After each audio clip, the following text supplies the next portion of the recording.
Now just take a look at this adorable, adorable face. Look at little Eli Wright. Yeah, he's smiling big, but he has to deal with a lot, a rare genetic disorder. Yeah, and the treatment, as you can imagine, very expensive, and his disorder can't be treated here in Arizona. So Eli's getting help from the community of Casa Grande, where his father is a firefighter. So Kim is live there with more on how we can all help out his family and play a little golf as well. Kim, good morning.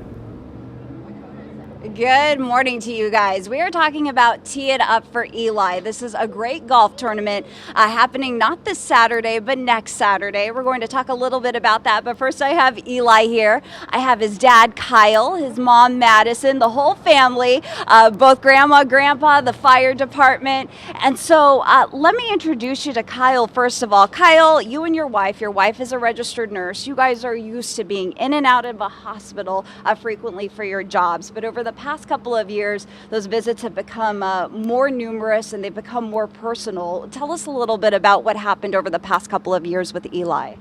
Well, he was diagnosed with Fanconi anemia back in 2016.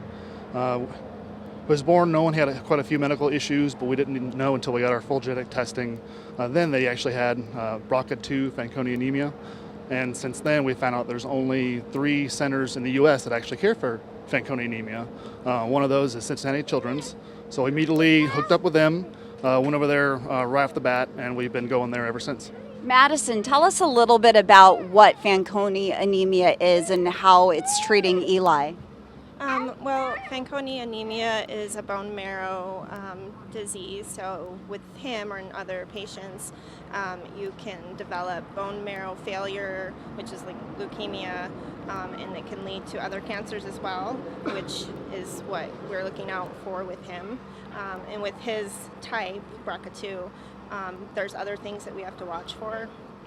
So solid organ tumors, brain tumors, kidney tumors, so he's kind of a special little type because he's got a lot of things we have to monitor for, and we don't really know when that will happen, so it's kind of just like any day something can go wrong. And you guys are making trips to the hospital every 3 to 6 months. What does he go through when he's going to trips to these hospitals in Cincinnati? So at a bare minimum, he goes through a bone marrow biopsy, an abdominal ultrasound, and a brain MRI. The biopsy will check for leukemias. And then a lot of the cancers will start in the brain and in the abdominal area. So that's what they check for every time. And then a lot of our primary care has switched out there. So sometimes we'll see cardiology, endocrine, GI. So there's quite a few other specialists that we see out there. And what's great about Cincinnati Children's is all of them know about Fanconi anemia. So they're all dialed into what his condition is.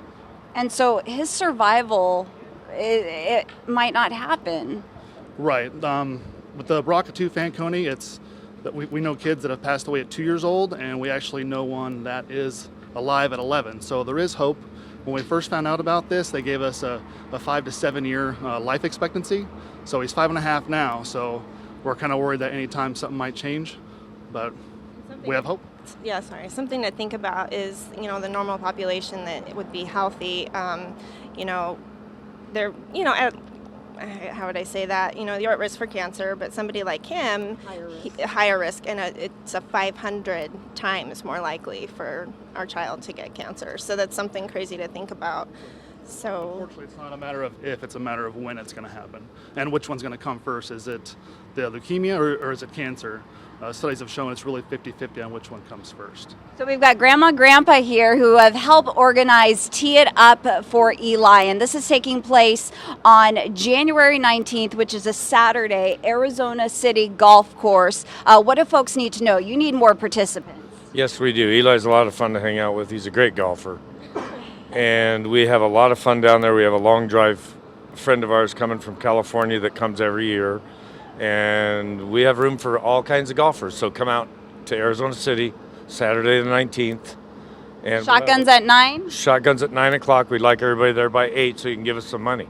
Nice. Okay, well, we have put all of that information on our website if you want to register for Tee It Up for Eli. I know the firefighters are going to be out there playing as well, supporting little Eli. So just a great opportunity to give back to this family who has given so much in their selfless acts of serving the community. I'll send it back to you guys. He is adorable and sure deserves our is. support. We hope they raise a ton of money. Absolutely. Thanks, Kim. And good health to him. What a cutie.